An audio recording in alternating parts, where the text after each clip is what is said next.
لقد كان لكم في رسول الله أسوة حسنة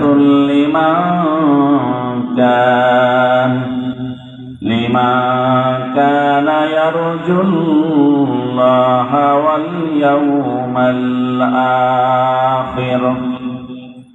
وقال رسول الله صلى الله تعالى عليه وسلم: كل أمتي يدخلون الجنة إلا من أبى. قالوا: من أبى يا رسول الله؟ قال: من أطاعني دخل الجنة ومن عصاني فقد أبى، أو كما قال عليه الصلاة والسلام. اللهم صل وسلم وبارك على سيدنا ومولانا محمد المصطفى وعلى آله وأصحابه وأتباعه ومن تبعهم بإحسان إلى يوم القيامة। আলহামদুলিল্লাহ, কালীগঞ্জ কওমি উলামা পরিষদ জাঙ্গালিয়া ইউনিয়ন শাখার উদ্যোগে আয়োজিত আজকের এই পঞ্চম বার্ষিক সিরাতুন নবী সাল্লাল্লাহু আলাইহি ওয়াসাল্লাম মাহফিলের মুহতারাম সভাপতি, আমন্ত্রিত ওলামায়ে কেরাম, সমবেত মুসলিম ভাই ও বন্ধুগণ, আল্লাহ রাব্বুল আলামিনের দরবারে শুকরিয়া আদায় করছি আজকের এই মোবারক কালীগঞ্জ কওমি ওলামা পরিষদ উদ্যোগে আয়োজিত জাঙ্গালিয়া ইউনিয়ন শাখার আজকের এই সিরাতুন নবী সাল্লাল্লাহু আলাইহি ওয়াসাল্লাম মাহফিলের মূল আলোচনা যাওয়ার আগে আমি একটি বিষয়ে ওলামায়ে কেরাম এবং আগত মুসল্লিয়ানে কেরামের দৃষ্টি আকর্ষণ করছি। যেহেতু একটি প্রচারপত্র মুদ্রিত হয়ে আমাদের সবার ঘরে ঘরে সবার হাতে হাতে পৌঁছে গেছে, বিষয়টাকে ইসলাহ এবং সংশোধন যদি করা না হয় তাহলে ভবিষ্যতে আবার এই ভুলের পুনরাবৃত্তি হতে পারে। বিষয়টি হলো, যেখানে লেখা আছে শহীদ ও মৃত্যু ব্যক্তিদের রূহের মাগফিরাত কামনায়। কি লেখা আছে? শহীদ ও মৃত্যু ব্যক্তিদের রূহের মাগফিরাত কামনায়। এটা একটি প্রচলিত শব্দ আমাদের সমাজে, আমরা সচরাচর এভাবেই বলে থাকি। এমনকি অনেকে আমরা মোনাজাতের মধ্যে এভাবে বলি যে রূহের মাগফিরাত, বা আমি যা কিছু পড়লাম, যা কিছু আমল করলাম, অমুকের রূহে পৌঁছে দাও। তো এইভাবেই আমাদের সমাজে কথাটা প্রচলিত হয়েছে, আমাদের মুখে মুখে কথাটা সচরাচর আমরা বলে থাকি। কিন্তু রূহের মাগফিরাত এই কথাটা একটি ভুল কথা।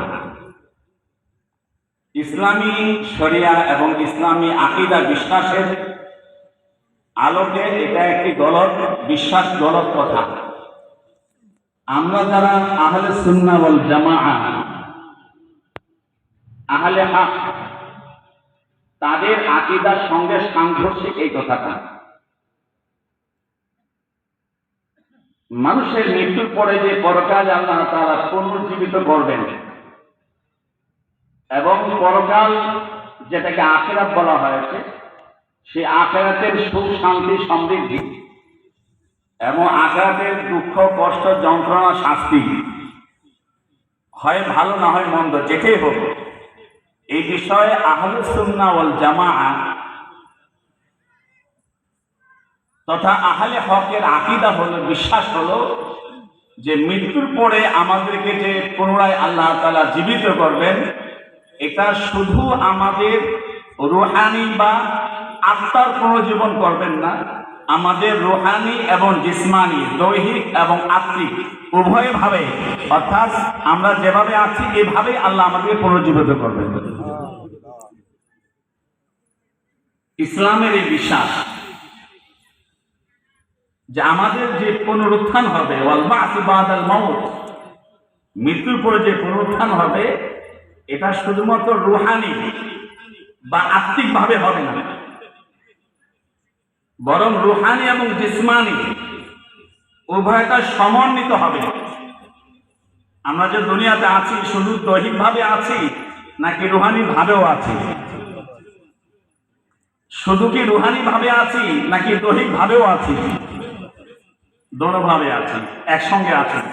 আমাদের রুহ আছে তো দেহ কাজে আছে, দেহ আছে তো রুহটা আছে। দেহ থেকে রুহটা বিচ্ছিন্ন হয়ে গেলে আমরা নাই, নাকি আছি? তো দুনিয়াতে আমাদের অবস্থান যেমন দৈহিক এবং আধ্যাত্মিক উভয়টা সমন্বিত, আমাদের কবরের যে জীবনটা, সেই জীবনটাও দৈহিক এবং রুহানি সমন্বিত। মৃত্যুর পরে যে জগৎ শুরু হয়, সেই জগৎকে বলা হয় বারজাখ, কবর। এই কবরে কি শুধু আমরা রুহানি ভাবে থাকবো নাকি জিসমানি রুহানি উভয় অবস্থায় থাকবো? কবর যে শাস্তি হবে, সেই শাস্তিটা কি শুধুই আত্মার নাকি আত্মার এবং দেহের উভয়ের? কবরে যে সুখ হবে, সেই সুখটা কি শুধুই আত্মার নাকি আত্মা এবং দেহ উভয়ের? হাসরের ময়দানে যখন আমরা উঠব, সেখানে আমাদের ভালো মন্দ যেতেই হোক, সম্মানজনক অবস্থা হোক হাসরের ময়দানে, কিংবা অপমানজনক অবস্থা হোক, আমাদের সুখময় অবস্থা হোক অথবা যন্ত্রণাময় অবস্থা হোক, সেটা কি শুধু আধ্যাত্মিক কিংবা শুধু দৈহিক নাকি সমন্বিত? এরপরে জান্নাতি অথবা জাহান্নামী, যে কোনো একটা তো হতে হবে মানুষকে। ফারিকুন ফিল জান্নাহ ও ফারিকুন ফিস সাঈর। একদলকে হয় জান্নাতে যেতে হবে, আরেকদলকে হয় জাহান্নামে যেতে হবে। কেউ জান্নাতি হোক, কেউ জাহান্নামী হোক, এই জান্নাতি জাহান্নামী হওয়াটা কি আধ্যাত্মিক শুধুই, কিংবা শুধুই দৈহিক নাকি উভয়টা? ক্লিয়ার হচ্ছে? বিষয়টা পরিষ্কার হয়েছে কিনা? কিন্তু আমরা সচরাচর বলি, এই বলাটা এটা ইসলামের বিশ্বাস নয়, এই বলাটা হচ্ছে হিন্দুদের বিশ্বাস। যে মৃত্যুর পরে পরকাল কিন্তু হিন্দুরা বিশ্বাস করে। মৃত্যুর পরে পরকাল এটা খ্রিস্টানরাও বিশ্বাস করে। মৃত্যুর পরে পরকাল ইহুদিরাও বিশ্বাস করে। মৃত্যুর পরে পরকাল প্যাগানরাও বিশ্বাস করে। মৃত্যুর পরে পরকাল বৌদ্ধরাও বিশ্বাস করে। মৃত্যুর পরে পরকাল জৈনরাও বিশ্বাস করে। পৃথিবীর বহু ধর্ম আছে যারা পরকালকে বিশ্বাস করে। শুধু ইসলামী পরকালে বিশ্বাসী নয়, বহু ধর্ম আছে যারা পরকালকে বিশ্বাস করে। কিন্তু ইসলামের সঙ্গে অন্য সকল ধর্মাবলম্বীদের বিশ্বাসের ফরকটা হলো, ইসলামের বিশ্বাস হলো দুনিয়ার পরে যে পরকাল আসবে সেখানে পূর্ণাঙ্গ জীবন হবে মানুষের, দৈহিক এবং আধ্যাত্মিক উভয়টা সমন্বিত। কিন্তু হিন্দু বৌদ্ধদের বিশ্বাস হলো পরকাল জীবনটা শুধুই আধ্যাত্মিক, সেখানে সুখ শুধু আত্মার, সেখানে দুঃখ যন্ত্রণা শুধুই আত্মা।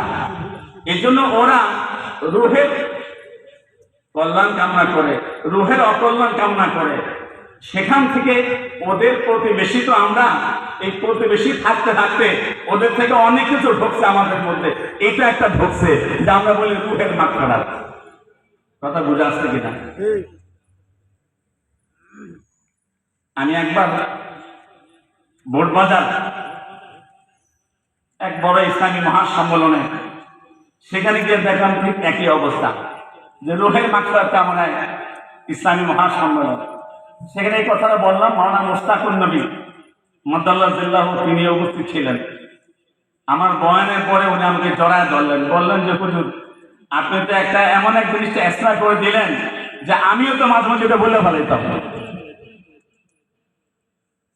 এতদিন তো বিষয়টাকে এইভাবে চিন্তা করিনি। আসলে তো একটা চিন্তার বিষয়। হিন্দুরা মৃত্যুর পরে লাশ দাফন করে না, পড়ে। কেন পড়ে? ওদের বিশ্বাস যে পরকাল শুধুই আধ্যাত্মিক, এই জন্য দেহটাকে পুইরা এটা ছাই করে শেষ করে দেয়। বুখারী শরীফে একজন পাপিষ্টের ঘটনা আছে। এক লোক ছিল খুবই পাপী, অস্বাভাবিক পাপী, দুনিয়ার এমন কোনো পাপ নেই যা করে নাই। তো সারা জীবন পাপে কাটিয়েছে। যখন মৌতের সময় হয়েছে বুড়োকালে, এখন তার মাথায় চিন্তা ঢুকছে, সর্বনাশ, সারা জীবন পাপ করলাম, এখন মরার পরে কি হবে, মরার পরে কি হবে, খুব খেয়াল করে। তো যখন অসুস্থ হয়ে পড়লো আর বুঝতে পারলো যে আর বেশি দিন বাঁচবো না, মৃত্যু কিছুটা লক্ষণাদি বুঝতে শুরু করলো, এবার সে তার সবগুলো ছেলেকে মেয়েকে ডেকে বললো যে বাবারা মায়েরা, জীবনভর তোদের জন্য এত কিছু করলাম, মৌতের সময় আমার একটা ওসিয়ত তোরা মানবি? ছেলেরা বলে যে হ্যাঁ অবশ্যই মানবো। বলো যে আচ্ছা বলতো আমি তোদের কেমন বাবা? কি বলো বাবা, তোমার মতো বাবা হয়? তুমি আমাদের সবচেয়ে সেরা বাবা, তোমার মতো বাবা দুনিয়াতে হয় না। তাহলে আমার একটা ওসিয়ত মানতে হবে তোদের। কি ওসিয়ত? ওসিয়তটা হলো আমার মৃত্যুর পরে তোরা আমাকে স্বাভাবিকভাবে দাফন কাফন করবি না, আমাকে যেটা করবে সেটা হলো আমাকে পুড়বি লাকড়ি দিয়া, পুইরা এরপরে যে ছাইটা হবে ছাইটাকে আবার পিসবি, পিসা পর্যন্ত পাটা দিয়া পিসবি, একবারে পিসা এটাকে আবার ছাতু বানায় ফেলাবি, একবারে কণা কণা বানিয়ে ফেলবি, বানিয়ে এরপরে সেটা বস্তা করে রেখে দিবি। অপেক্ষা থাকবি কোন দিন মহাসাগরে টর্নেডো না মাঝে মাঝে মহাসাগরে যে আবহাওয়া বার্তার খবর দেয় যে আগামীকাল থেকে বা আগামী অমুক তারিখ থেকে 300 কিলোমিটার বেগে, 400 কিলোমিটার বেগে, 500 কিলোমিটার বেগে ঝড় হাওয়া বয়ে যাবে, দেশবাসীকে 10 নম্বর 17 সংকেত জানানো হচ্ছে। জানাই কিনা? এমন বাতাস, ওই বাতাস শুধু ঘর বাড়ি না, গাছপালা না, এমন ইতিহাসও আছে যে নলকূপ এটার বন্ধু উঠায় বেড়াইছে, এমন বাতাসের চক্করে নলকূপ বন্ধু উঠে গেছে। বিশাল বিশাল জাহাজ দরিয়া থেকে স্থলে 2, 4, 5, 10 কিলোমিটার ভিতরে একবারে মাঠের মধ্যে, স্কুলে মাঠের মধ্যে এসে বসে। নৌকা একবার তার গেছে মাথার মধ্যে, এমন ঘটনা আছে কি আছে না? তো বলে যে বাবা এরকম একটা ঝঞ্ঝা বিক্ষুব্ধ ঝড়ের দিনে অপেক্ষা করবি, এরকম একটা খবর যখন পাবি যে প্রচন্ড বেগে ঝড় বয়ে যাবে, সেই দিন আমার এই ছাইগুলোকে এই প্রচন্ড ঝড়ের মুখে দাঁড়িয়ে একটু একটু করে ছিটিয়ে দিবি, যাতে করে এই ছাইগুলো সারা পৃথিবীতে এমন আনাচে কানাচে ছড়িয়ে বিচ্ছিন্ন হয়ে যায়, যাতে করে আল্লাহ আমার পুনঃসৃষ্টি করতে না পারে। কথা বুঝতে পেরেছেন? নাউজুবিল্লাহর মধ্যে একটা আউযুবিল্লাহ আছে। আপনারা তো নাউজুবিল্লাহ কইছেন, নাউজুবিল্লাহর মধ্যে একটা আউযুবিল্লাহ আছে। বুঝবেন একটু পরে নাউজুবিল্লাহ কি আউযুবিল্লাহটা আছে। বাস বেচারা মরে গেল, ছেলেরা ওসিয়ত করছে বাবা পুরা করবে, প্রত্যয় নিল, পুইডা ছাই কোটা ছাইরে পিসা একবারে ধুলিকণা বানায় এটাকে বস্তবে রেখে দিচ্ছে। ওই প্রচন্ড ঝড়ের অপেক্ষা, যে অপেক্ষা দিন আসলো যে প্রচন্ড ঝড় বইবে, এবার এই কণাগুলো নিয়ে একটু একটু করে ছিটায়, একটু একটু করে ছিটায়, সারাদিন ব্যাপী ছিটায় ছিটায় ছিটায় ছিটায় বা হাত মতো চলে আসছে। সর্বশেষ কণাটা যখন ছিটানো হয়েছে, এদিকে আল্লাহ তাআলা বাতাসকে হুকুম দিয়েছেন, বুখারী শরীফে হাদিস, বাতাসে হুকুম দিয়েছেন এই বাতাস আমার এই বান্দার যত গোনা যেখানে ছড়িয়ে ছিটিয়ে আছে সব জমা করে ওকে অস্তিত্ব দিয়ে দেয়। সুবহানাল্লাহ করবেন না, বাইতে যায় করে জোরে বলেন সুবহানাল্লাহ। তো সব গোনা জমা করে আল্লাহ তাআলা ওকে মুহূর্তের মধ্যে, আল্লাহ তাআলা সময় লাগে না, সময় লাগে নাকি? ইন্নামা আমরুহু ইযা আরাদা শাইআন আইয়াকুলা লাহু কুন ফায়াকুন। বলতেই তো হয়ে গেছে, হয়ে যাবার এখন কাঁপতে শুরু করছে। আরে এই অস্তিত্বের জন্য এত ভীত ছিলাম, এত সন্তুষ্ট ছিলাম, সে তো হয়েই গেলাম, সে তো হয়েই গেলাম। ও আল্লাহ এখন বাঁচবো কিভাবে?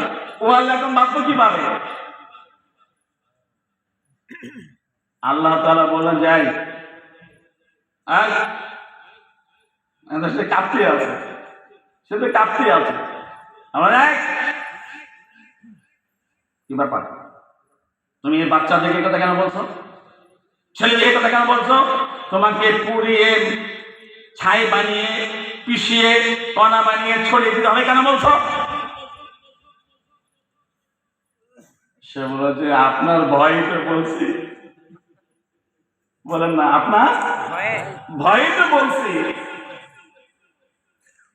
দেখেন আল্লাহ তাআলা রহমান রাহিম, এখন তো নাউজুবিল্লাহ করেছেন, বলছেন নাউজুবিল্লাহ, একটা নাউজুবিল্লাহ আছে।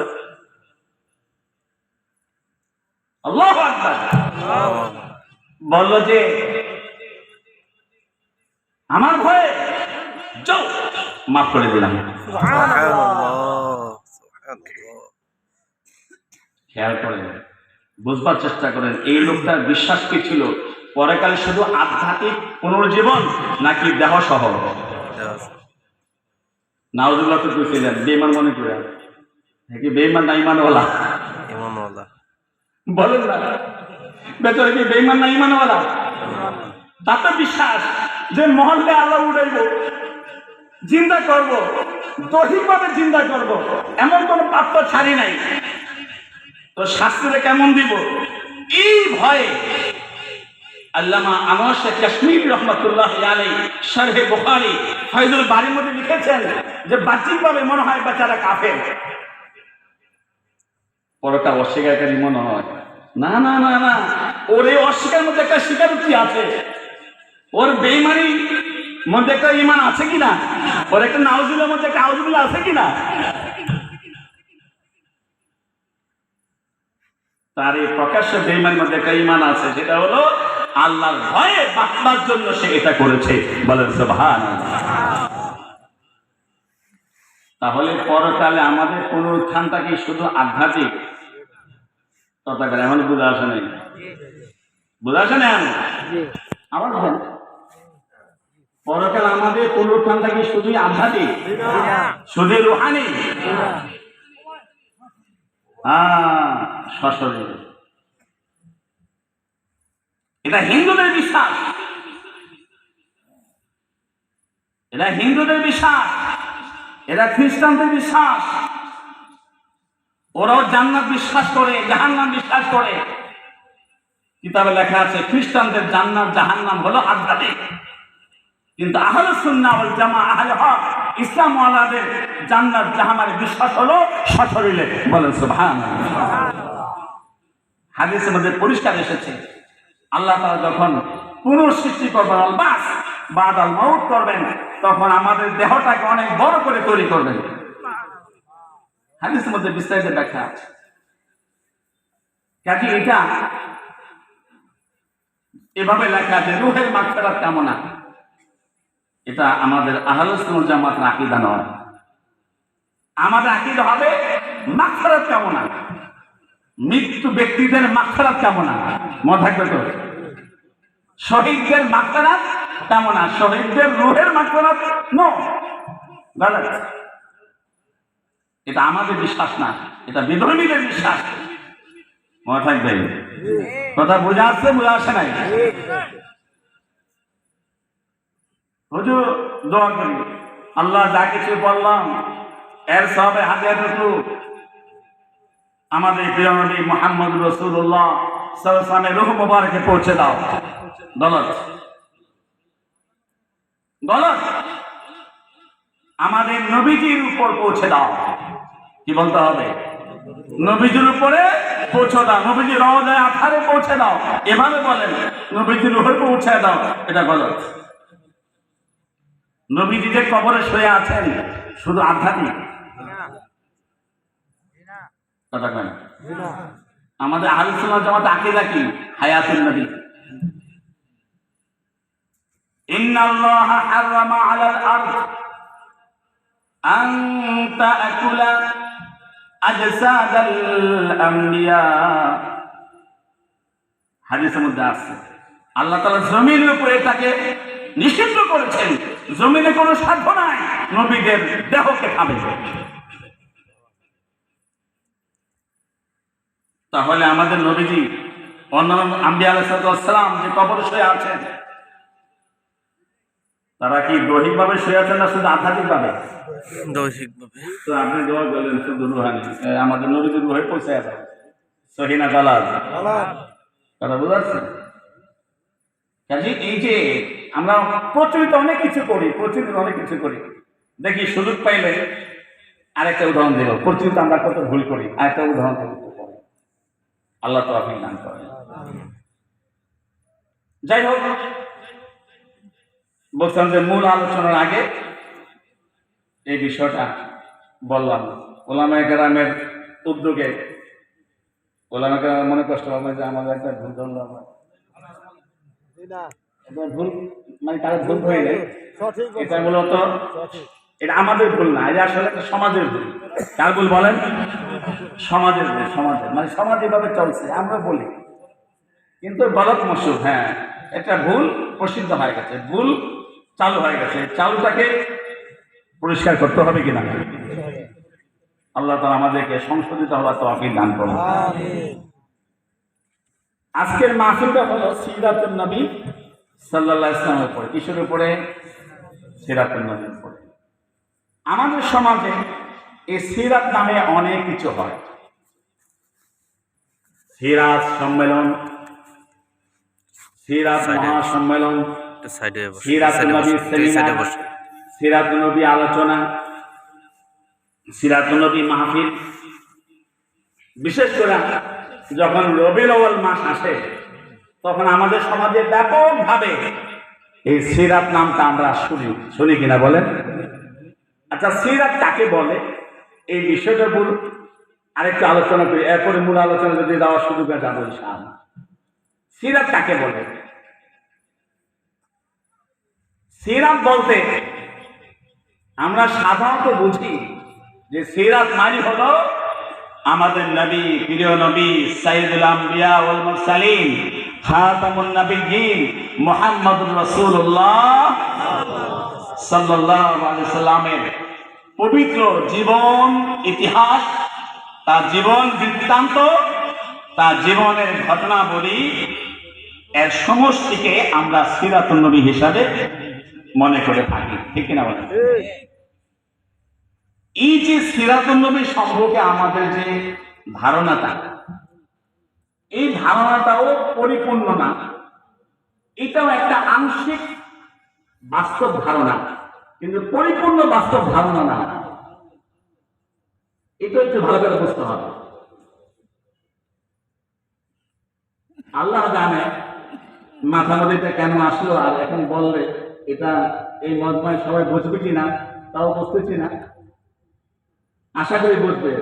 আলেমদের সোহবতের লোকেরা এখানে যারা আছেন আলহামদুলিল্লাহ খুব ভালো করে বলছেন সিরাতটাকে। একটা হলো আল্লাহ রাসূল সাল্লাল্লাহু আলাইহি ওয়াসাল্লামের দৃশ্যমান জীবন, একটা হলো নবীজির দৃশ্যমান জীবন যেটা দেখা যায়।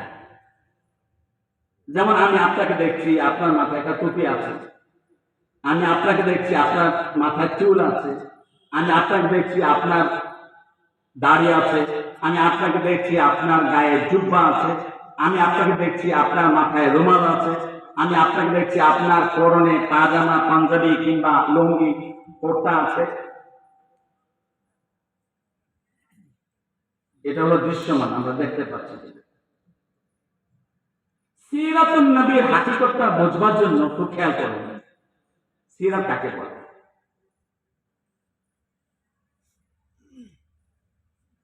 আল্লাহ রাসূল সাল্লাল্লাহু আলাইহি ওয়াসাল্লামের দৃশ্যমান যে জীবন, এটাকে বলে সূরাত। এটার নাম কি? সূরাত। আরবি বলে সূরাত। সূরাত মানে দৃশ্যমান চিত্র। এই যে একটা প্যান্ডেল, এটা হলো দৃশ্যমান চিত্র।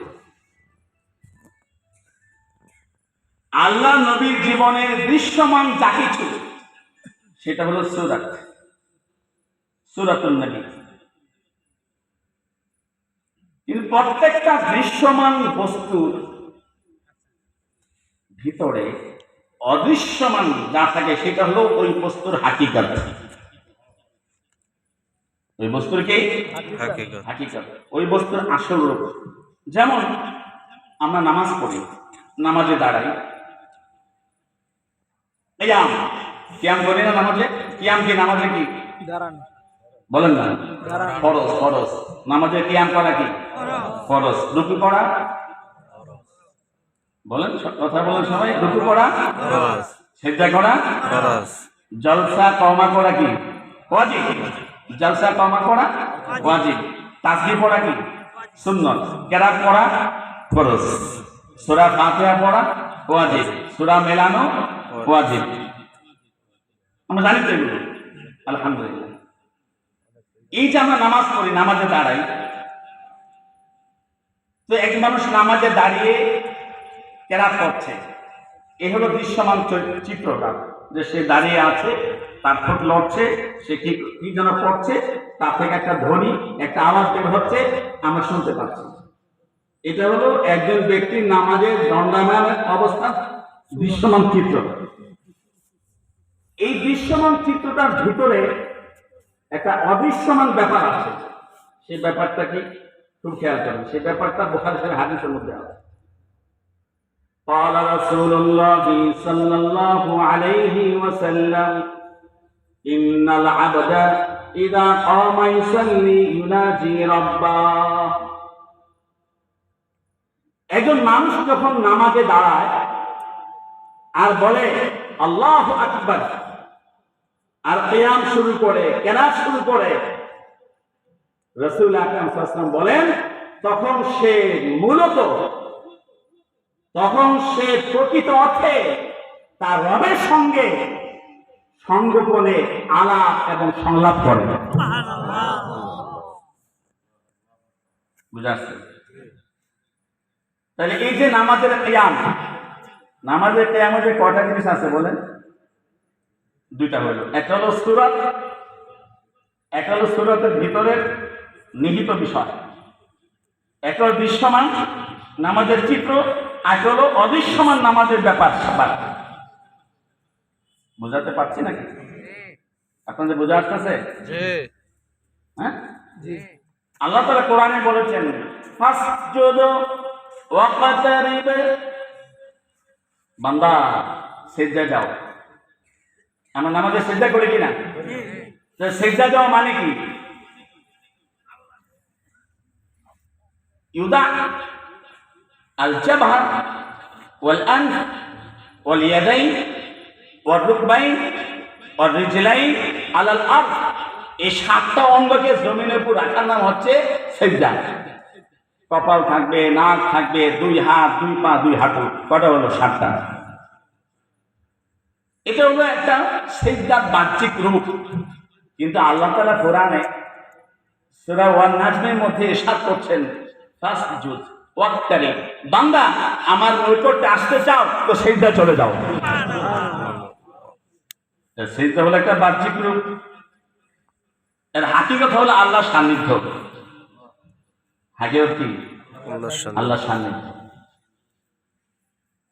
কথা বুঝতে পারতেছেন? আবু হুরায়রা সাহাবী বর্ণনা করেছেন, সব তাফসীর কিতাবের মধ্যে আছে, বান্দা যখন নামাজে দাঁড়িয়ে সূরা ফাতিহা পড়ে, তো তো সূরা ফাতিহার মধ্যে কি পড়ছে? আলহামদুলিল্লাহি রাব্বিল আলামিন আর রহমানির রহিম মালিকি ইয়াউমিদ্দিন ইয়্যাকা না'বুদু ওয়া ইয়্যাকা নাস্তাঈন ইহদিনাস সিরাতাল মুস্তাকিম সিরাতাল লাযীনা আন'আমতা আলাইহিম গায়রিল মাগদুবি আলাইহিম ওয়ালাদ-দাল্লিন।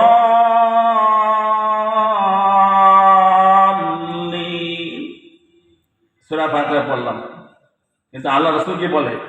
ইযা ক্বালা আল-'আবদু আলহামদুলিল্লাহি রাব্বিল আলামিন ক্বালা আল্লাহু আযযা ওয়া জাল্লা হামিদানি 'আবদি ওয়া ইযা ক্বালা আর-রাহমানির রহিম قال الله عز وجل أثنى علي عبدي وإذا قال مالك يوم الدين قال الله عز وجل مجدني عبدي وإذا قال إياك نعبد وإياك نستعين قال الله عز وجل هذا بيني وبين عبدي ولعبدي ما سأل وإذا قال اهدنا الصراط المستقيم صراط الذين أنعمت عليهم غير المغضوب عليهم ولا الضالين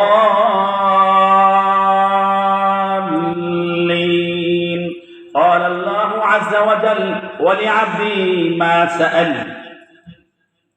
বান্দার জন্য আমাদের দ্বারা বলছে আলহামদুলিল্লাহ রাব্বিল আলামিন। বান্দা জমিনে দাঁড়িয়ে বলে, আর আল্লাহ তাআলা তার আরশ আজিম থেকে বলেন, বান্দা আমার হামদ এবং গুণগান গাওয়া শুরু করেছে। সুবহানাল্লাহ।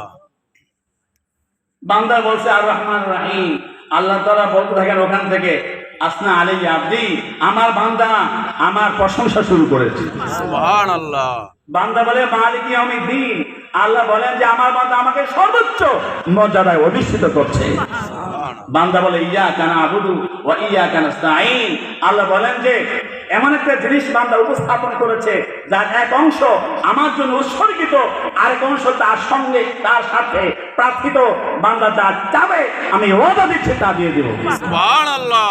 এরপর যখন বলে ইহদিনাস সিরাতাল মুস্তাকিম সিরাতাল লাযীনা আন'আমতা আলাইহিম, আল্লাহ বলে যে বান্দা যা চেয়েছে আমি তার বরাদ্দ করে দিলাম, তার মঞ্জুর করে দিলাম। সুবহানাল্লাহ। তাহলে সূরা ফাতিহা প্রকাশ্যে পড়ি, এটা সূরা ফাতিহার দৃশ্যমান রূপ। এটার ভিতরে একটা কিছু আছে কি নাই? কথা বুঝে আসতেছে? তিনটা উদাহরণ দেওয়ার পরে এবার সিরাত কাকে বলে বোঝার চেষ্টা করি। সিরাত বলা হয়, খুব খেয়াল করেন, খুব খেয়াল করেন, তিনটা উদাহরণ বোঝার পরে এবার সিরাত বোঝেন। সিরাত কাকে বলে?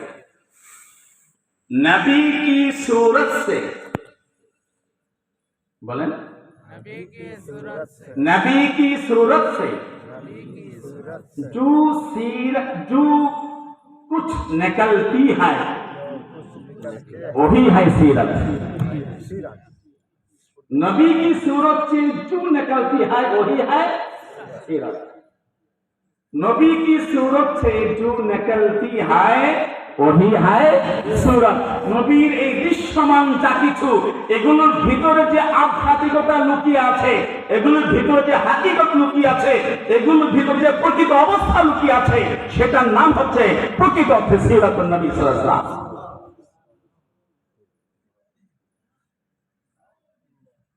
এই জন্য আসলে খুব খেয়াল করেন, এই জন্য আসলে সিরাতুন নবীর কোনো মাহফিল হয় না।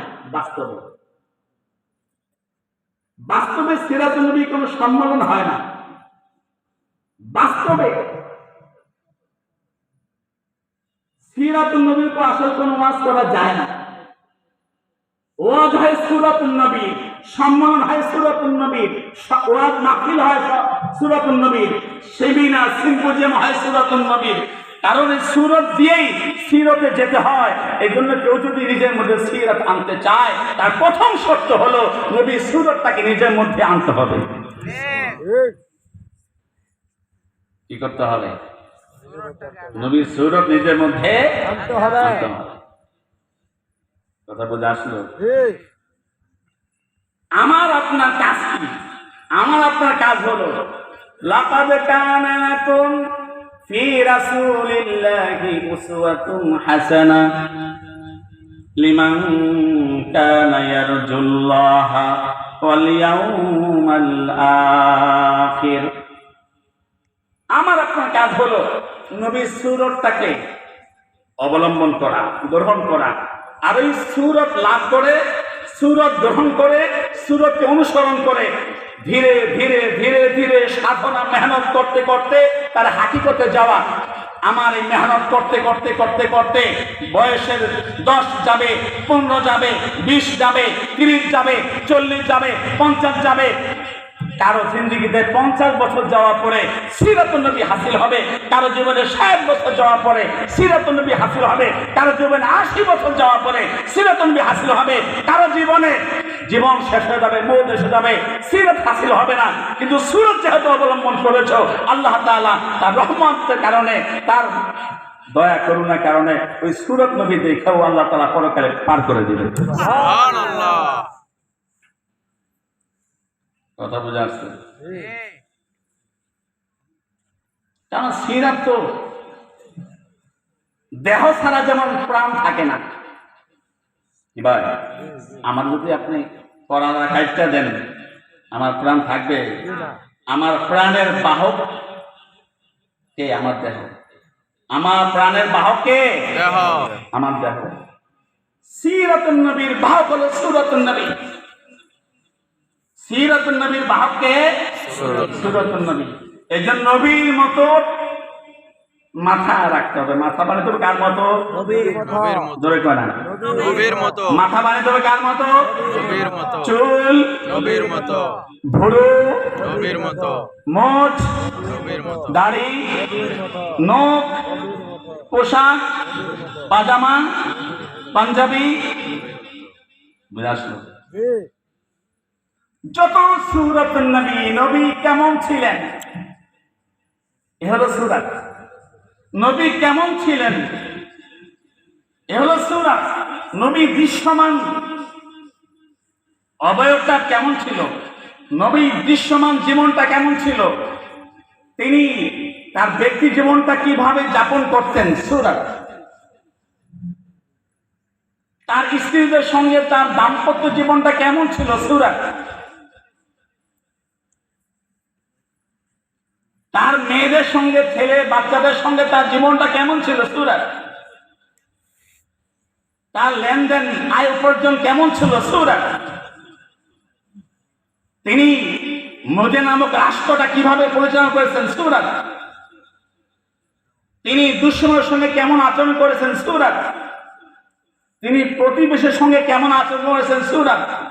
তিনি কিভাবে ওযু করতেন, সুরাত। কিভাবে গোসল করতেন, সুরাত। কিভাবে নামাজ পড়তেন, সুরাত। কিভাবে রোজা রাখতেন, সুরাত। কিভাবে হজ করতেন, সুরাত। আর এই সুরত হলো বাহন। এই সুরতের ভিতরে লুকিয়ে আছে সিরাত। যে সিরাত হাসিল করতে চায় তার প্রথম কাজ হলো সুরতকে গ্রহণ করবে।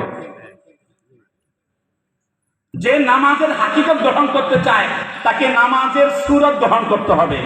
রাসূল বলেন, সাল্লু কামা রাআইতুমুনি উসাল্লি। তোমরা তোমাদের চোখ দিয়ে আমার যে দৃশ্যমান নামাজ দেখো, ওই নামাজটার মতো করে তুমিও নামাজের অনুশীলন করো।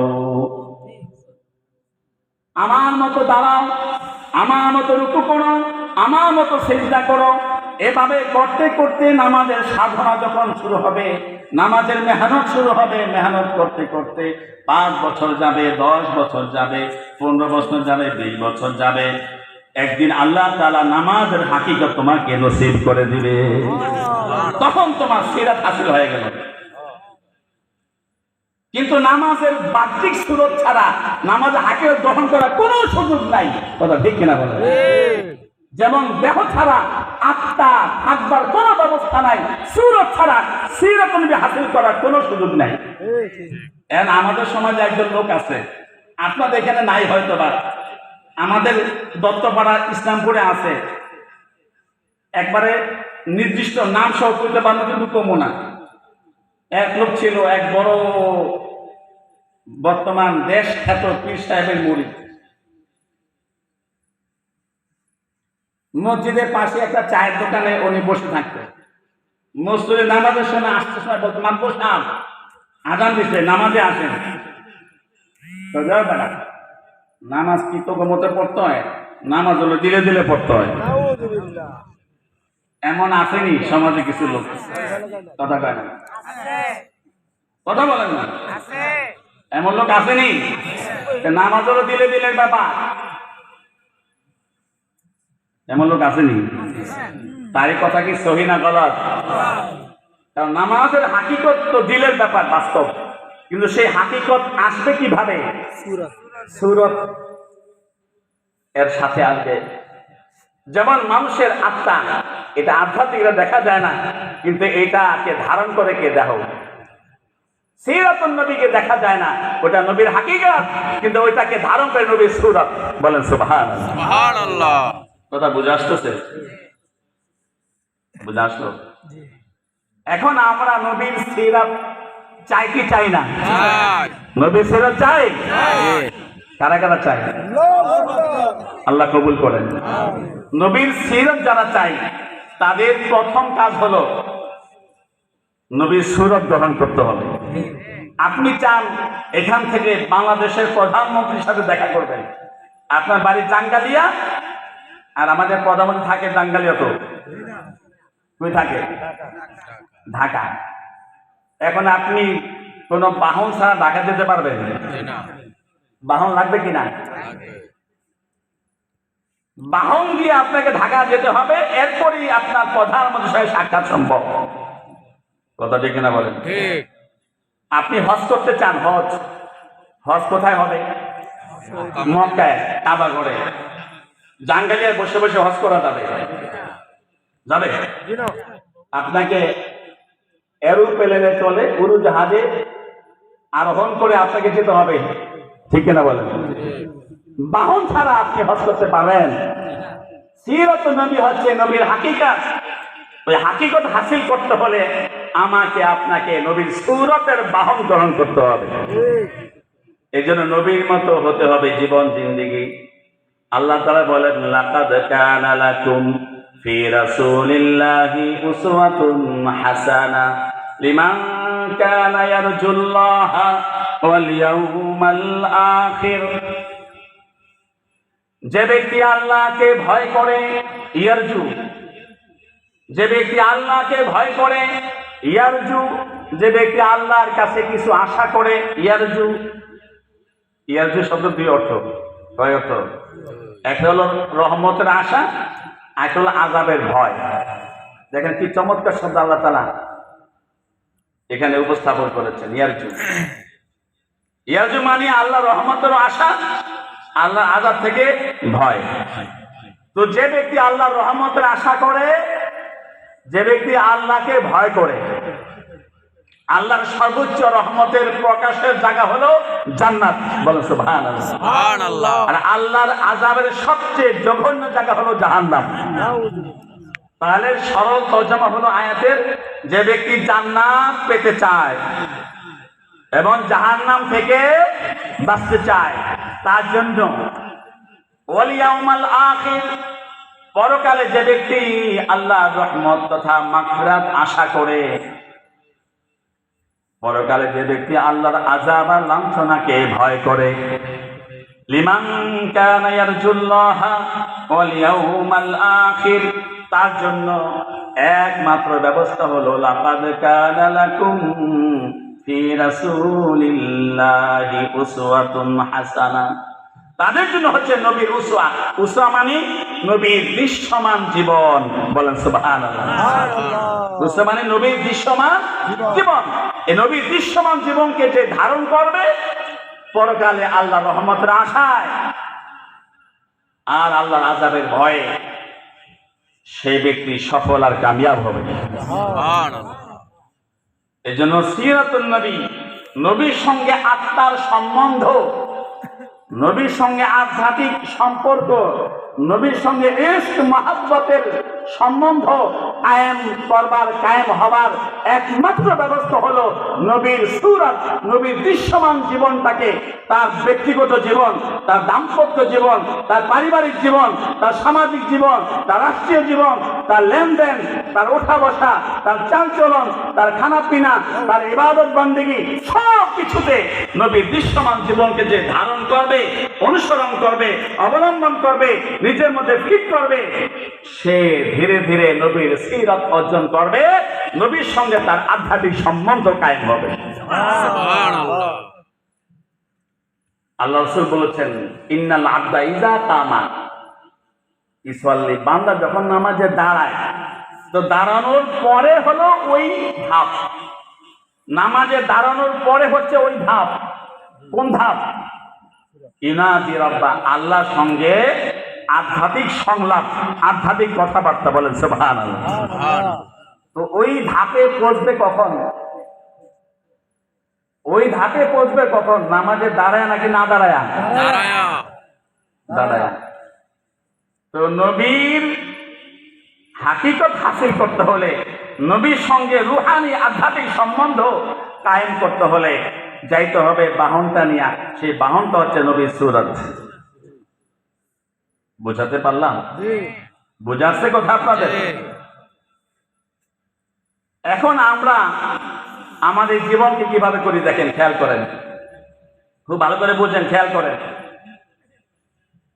আমাদের সমাজে আমরা আমাদের জীবনকে নবীর মতো করে পরিচালনা করি কিনা দেখেন। আমাদের সন্তান আছে, নবীর সন্তান ছিল কি ছিল না বলেন তো? নবীজির 4 জন মেয়ে ছিল, কয়জন? নবীজির 3 জন ছেলে ছিল, কয়জন? নবীজির 9 জন বিবি ছিল, কয়জন? 9 জন বিবি, 3 জন ছেলে, 4 জন মেয়ে। তার নবীজির বাবা ছিলেন কিনা? পিতা ছিলেন কিনা? স্বামী ছিলেন কিনা? আচ্ছা, নবীর যে 23 বছরের জীবন জিন্দেগি আছে, এই 23 বছরের জীবন জিন্দেগির এমন কোনো কিছু আছে যেটা লুকানো, অপ্রকাশিত আছে? তার জীবনের খুব ক্ষুদ্র থেকে ক্ষুদ্র, ছোট্ট থেকে ছোট্ট, সাধারণ থেকে সাধারণ, বড় থেকে বড় সব কিছু আল্লাহ তাআলা হেফাজত করেছেন, সংরক্ষণ করেছেন। হাদিসের পরতে পরতে সেগুলো সংরক্ষিত আছে, বলেন সুবহানাল্লাহ। নবীর জাহিরি জীবন, নবীর বাতিনি জীবন, নবীর বহির জীবন, নবীর ঘরোয়া পারিবারিক জীবন, নবীর দিনের জীবন, নবীর রাতের জীবন, এমন কিছু নেই যা লুকানো। যদি লুকানো থাকে তাহলে বান্দা উম্মত সেটা পাবে কোথায়? এই জন্য আল্লাহ তাআলা নবীর প্রকাশ্য, নবীর অপ্রকাশ্য, নবীর বাহিরের, নবীর ঘরের, নবীর দিনের, নবীর রাতের সব কিছুকে মানব জাতির সামনে যেহেতু আদর্শ বানাবেন, মডেল বানাবেন, অনুসরণীয়, অনুকরণীয় বানাবেন, এই জন্য সব কিছুকে ওপেন করে দিয়েছেন, বলেন আলহামদুলিল্লাহ। আলহামদুলিল্লাহ। আচ্ছা, নবীজির 23 বছরের জীবন পৃথিবীতে একটা দুইটা না, সিরাতের কিতাব, নবীর জীবন ইতিহাসের কিতাব একটা দুইটা না, এই পর্যন্ত 10,000-এরও বেশি নবীজির জীবনী সম্পর্কিত কিতাব রচিত হয়েছে, প্রকাশিত হয়েছে। শুধু বাংলা ভাষাতেই নবীর প্রকাশিত জীবনী গ্রন্থের সংখ্যা প্রায় 1000, শুধু বাংলা ভাষায়। উর্দু ভাষায় কয়েক হাজার, আরবি ভাষায় তো কোনো ইয়ত্তাই নাই। পৃথিবীর এমন কোনো ভাষা নেই যেই ভাষায় নবীজির জীবনী লেখা হয়নি, ছাপানো হয়নি। আচ্ছা, এই হাজার হাজার নবীর জীবনী কিতাবের মধ্যে একবারের জন্য কি পাওয়া যাবে যে নবীজি 63 বছর বয়সে, নবুয়তের আগের 40 বছর, নবুয়তের পরে 23 বছরে জীবনে কোনোদিন উনি মেরেজ ডে পালন করছে? মেরেজ ডে পর্যন্ত কি বিবাহ বার্ষিকী। আচ্ছা, এই 63 বছর বয়সে নবীজি কোনোদিন এই 4-4টা মেয়ের বাবা, 3-3টা ছেলের বাবা হয়ে কোনোদিন ছেলে মেয়ের জন্ম বার্ষিকী উদযাপন করছে? জন্মদিবস করছে? অথচ আমরা সেই নবীর উম্মতি, আমরা এই পরিমাণ জন্মদিবস পালন করি, আর জন্মদিবসকে পালন করবার জন্য এই পরিমাণ কেক আমদানি করি, আর এই পরিমাণ কেক কাটি যে এখন মসজিদের অজুখানায় পর্যন্ত জন্মদিনের কেকের অর্ডার নেওয়া হয়, এই অ্যাড্রেস পাওয়া যায়। কথা কেন আর আসতে কর না, শুনে বলে একটু জোর বলেন। আপনাদের গ্রামে জন্মদিবস পালন করে এই লোকেরা পালন করে? কথা কয় না, নিজের একটু করি, কেমনে করি? আলহামদুলিল্লাহ বলেন, আলহামদুলিল্লাহ। যে করে সে ভালো। এই যে সমাজের মধ্যে জন্মদিবস পালন করা, খুব খেয়াল করে বোঝেন, এই যে জন্মদিবস পালন করা একটা নিয়ম আমাদের সমাজে। এক সময় ছিল এটা শুধু ধানমন্ডি গুলশানের এই কয়েকটা ফ্যামিলি, আপডেট কিছু ফ্যামিলি গুলো করতো, কিন্তু এখন না শহর না গ্রাম না ধরি না করে, এখন পড়ায় বলা যায় 2-4টা ছাড়া সবার ঘরে এখন জন্ম দিবস পালন করা, মৃত্যু দিবস পালন করার একটা হিড়িক চলছে। কথা দেখে না? আমি জন্ম দিবসটার উপরে আমি আপনাদেরকে একটা উদাহরণ দিই। আমাদের সমাজের জন্ম দিবস পালন করবার যে নিয়মটা চলছে এখন, সেটা হলো একটা কেক তৈরি করে, কেক করে কিনা? এবারে কেকটাকে আবার মোমবাতি দিয়ে সাজায়, সাজায় কিনা? সাজায় কিনা? মাঝখানে একটা লম্বা মোমবাতি রাখে, বাকিগুলো ছোট ছোট।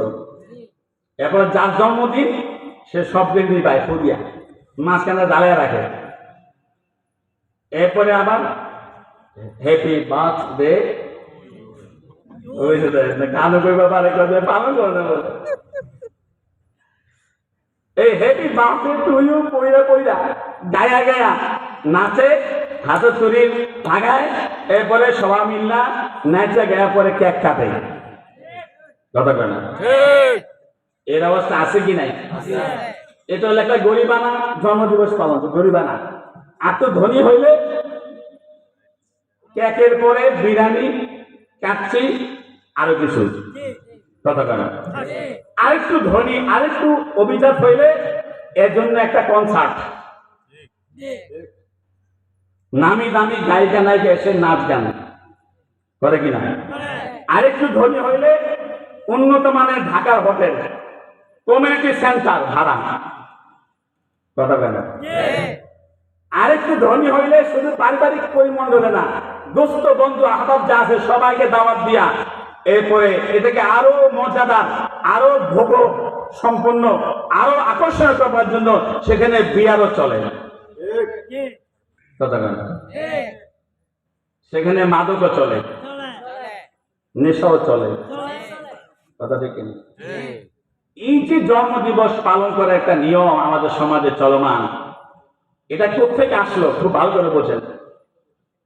আমি বলছি আজ থেকে 20 বছর আগে এটা ধানমন্ডি আর গুলশানের 2-4টা ফ্যামিলি ছাড়া কেউ করতো না, ঠিক না? কিন্তু এখন এটা গ্রামে গঞ্জে বন্ধ চলে গেছে। এই জন্মদিবস পালন করার যে সংস্কৃতি, এই সংস্কৃতির সূচনা হয়েছে খ্রিস্টাব্দ 200 সনে। পৃথিবীতে বহু ধর্ম আছে, হিন্দু একটা ধর্ম, বৌদ্ধ, জৈন, ইসলাম, ইহুদি, বিভিন্ন ধর্ম আছে। এমন একটা ধর্ম হচ্ছে প্যাগান। প্যাগান ধর্মের নাম কি বলেন? ধর্মের নাম কি? প্যাগান। এই প্যাগান ধর্ম অনুসারী যারা, তারা বহু ঈশ্বরে বিশ্বাসী। বহু ঈশ্বর, বহু ঈশ্বর বুঝলেন? কয় খোদা? অনেক খোদা বিশ্বাসী, তাদেরকে বহু ঈশ্বরবাদী বলে। আমরা কয় আল্লাহ বিশ্বাসী? এক আল্লাহ। আমরা কয় আল্লাহ বিশ্বাসী? এক আল্লাহ। এক আল্লাহ। আমাদেরকে বলা হয় একশ্বরবাদী, তৌহিদবাদী। কি বাদী? তৌহিদবাদী। আর ওরা হলো বহু ঈশ্বরে বিশ্বাসী, ভবিষ্যৎবাদী মুশরিক পৌত্তলিক, তারা বুঝতে পারতেছেন? এই পেগান জাতির লোকেরা এই সর্বপ্রথম তারা তাদের সমাজে তাদের ধর্মে এই জন্মদিবস পালনের রেওয়াজ শুরু করে। কিভাবে করবে? তাদের বিশ্বাস চাঁদ আসমান আছে কি নাই, এই চাঁদ একটা খোদা, চাঁদ একটা দেবী। আর আসতে কোন নাউযুবিল্লাহ। আর আসতে কোন না নাউযুবিল্লাহ। শুনে বলে বাসা থেকে জোরে বলেন তাহলে, নাউযুবিল্লাহ। আরো জোরে কম। চাঁদ আমাদের খোদা তো,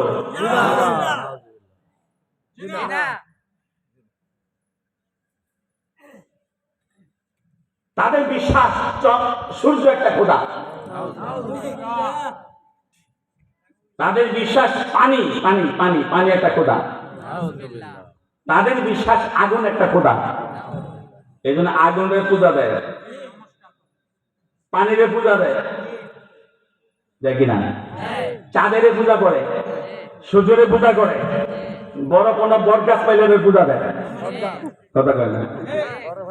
বহু ঈশ্বরবাদী যারা, বহু কথা যারা বিশ্বাসী, যেটাই দেখে বড় কিছু মনে এইটাই বড় খোদা। বুঝতে পারতেছেন? এই পেগানরা বহু ঈশ্বরে বিশ্বাসী, তাদের বিশ্বাস খুব খেয়াল করেন, তাদের বিশ্বাস, তাদের ধ্যান, তাদের চিন্তাধারা ছিল এই যে নবজাত শিশু পর্যন্ত আজকে যেটা হয়েছে এটা নাম নবজাত, ছোট শিশু।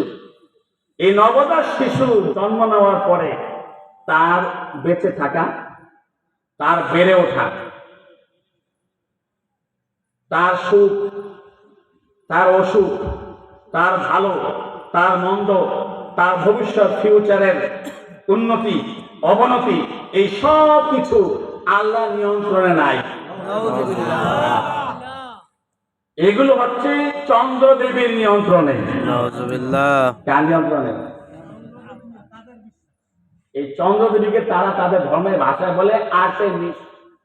নাম কি বলেন? আর্টেমিস। এই চন্দ্রদেবীর পেগান ভাষায় বলে এটার নাম আর্টেমিস। আর্টেমিস মানে চন্দ্র দেবী।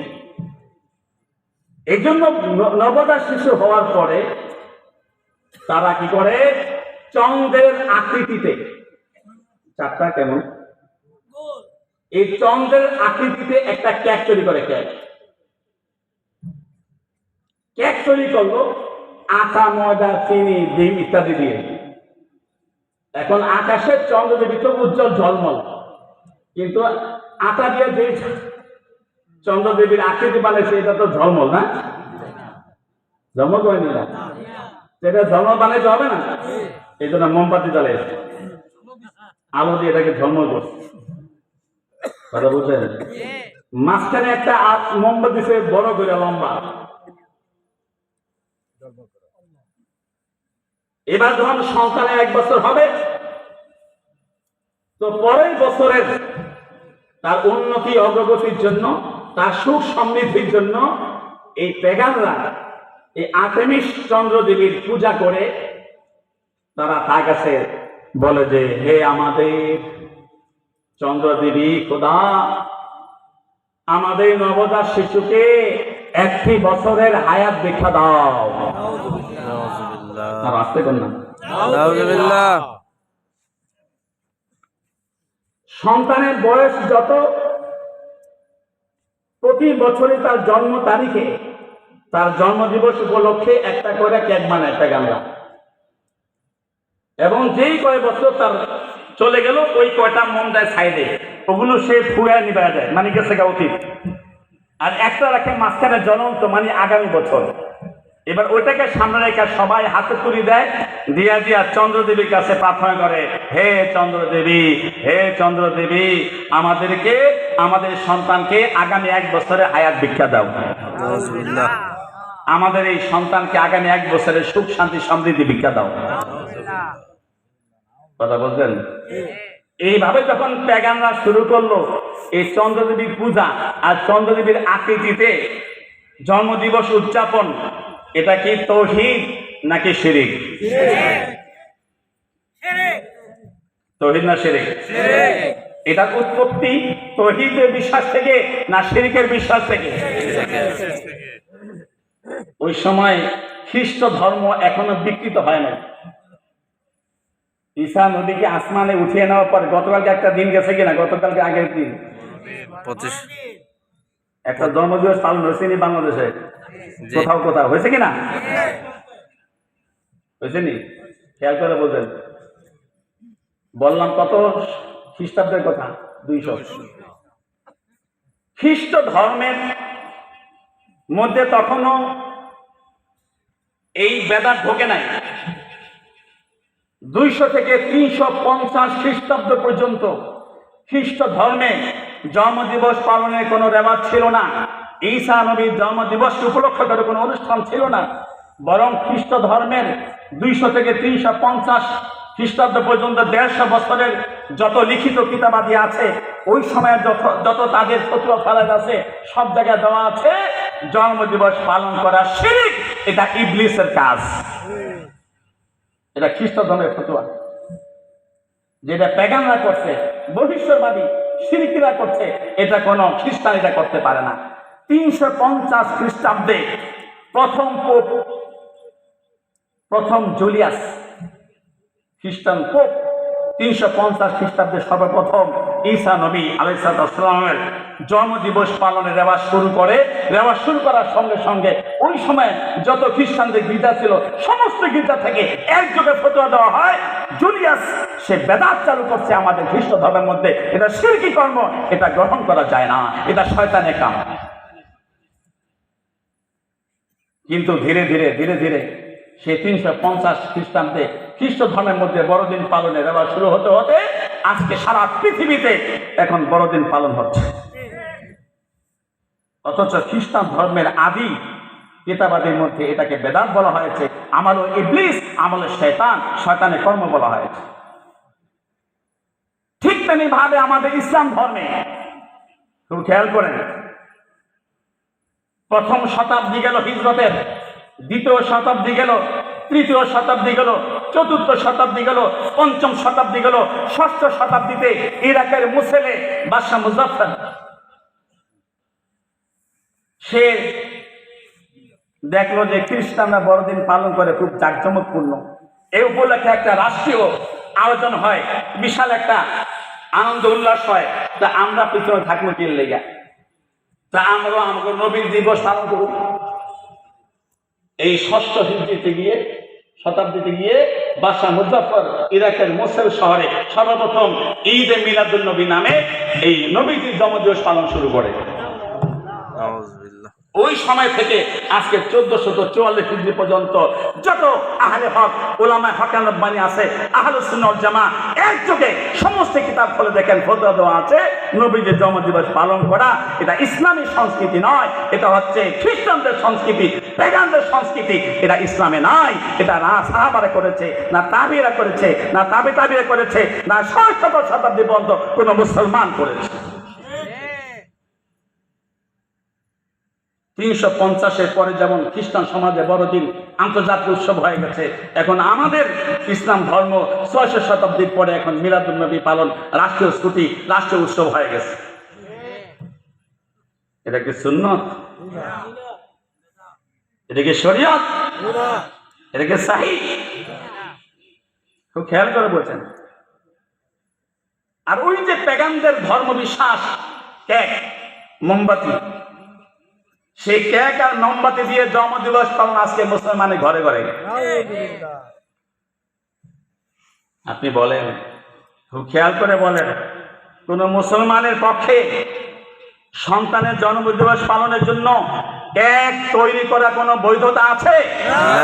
কারণ কেক তৈরির সঙ্গে চন্দ্রদেবীর বিশ্বাস সম্পর্ক, চন্দ্রকে খোদা মানবার সম্পর্ক। কেকের চতুর্পাশে মোমবাতি জ্বালানোর সাথে চন্দ্রদেবীর পূজার সম্পর্ক। একটি মোমবাতি জ্বালিয়ে আনন্দ উল্লাস করার পিছনে চন্দ্রদেবীর পূজা অর্চনার সাথে সম্পর্ক।